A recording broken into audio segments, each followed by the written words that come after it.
my name is Smiley, and I will be discussing with you why it's important for mandatory locker searches in your child's school. How would you feel if I told you I could stop a crime from happening at your child's school? How would you feel if I knew a crime that was happening, but I chose to ignore the situation? Now let's take a second. Suppose that John is a child that sits by your child in math class, and he plans on going on a gun rampage. But with a locker check, it will stop. With this being said, I hope everyone understands the importance of mandatory locker checks. I feel that being a mother of 2 children is all the credibility I need to discuss this topic with you. I'm a mother that wants to be able to feel comfortable when my child leaves my home. I feel that locker checks should be mandatory for our children's protection and their safety. Today, I will discuss the problems, the solutions, and the actions that we will take to end this problem. I would like to take a second to inform everyone of the statistics firsthand experience that I hope that you understand the problems that we're facing by ignoring the importance of mandatory locker checks.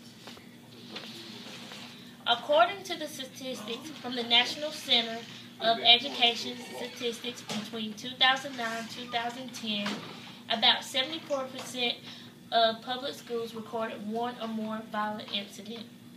16% recorded one or more serious injuries, and 44% recorded thefts in the school.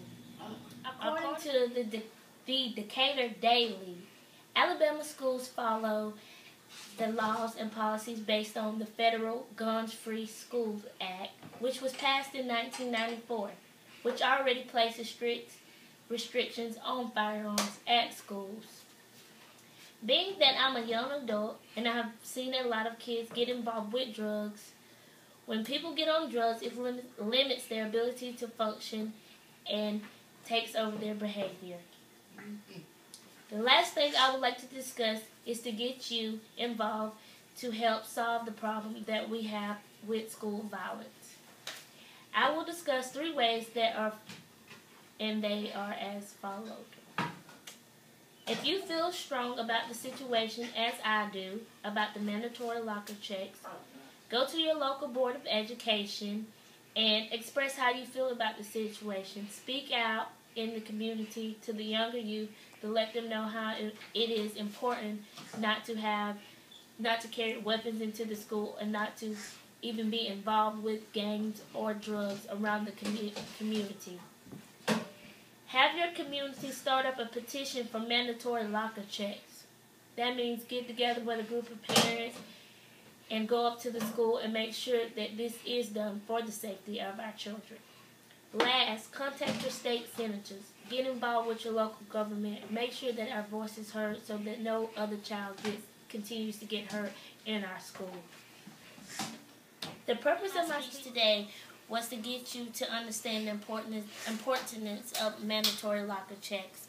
I feel that mandatory locker checks will decrease the child abuse and the violence in our communities.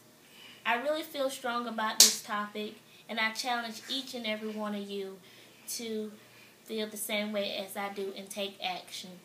Let's make a change in our child's schools. Schools are supposed to be about education, not drugs and firearms. Now I have some statistics that I would like to share with you of the students threatened and injured with a weapon at school, and it's based on male and female.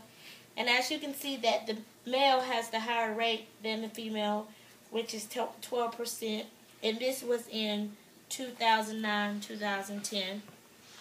As you can take a closer look at this one.